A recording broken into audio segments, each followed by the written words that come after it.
നേരത്തെ ചെയ്തതുപോലെ കുറേ ക്രിട്ടിലൈറ്റ്സ് ഇങ്ങനെ ചെയ്തെടുത്തിട്ടുണ്ട്. കണ്ടു, കുറേ ക്രിട്ടിലൈറ്റ്സ് ചെയ്തിട്ടുണ്ട്. ഇനി നമുക്ക് കുറച്ച് ഒരു വെറൈറ്റി പിടിക്കാം. അതിന് വേണ്ടി നമുക്ക് റെഡ് പെന്നാണ് ആവശ്യം. റെഡ് പെൻ എടുത്തിട്ടുണ്ട്.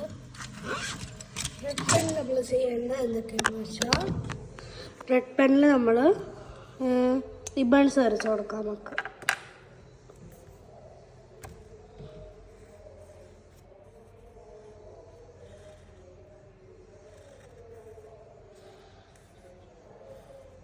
കണ്ടോ, ഇതേപോലെ റിബൺസ് വരച്ച് കൊടുക്കാം.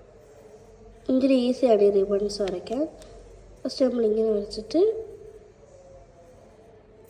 ഉണ്ടോ, ഇത്ര ഈസിയാണ്.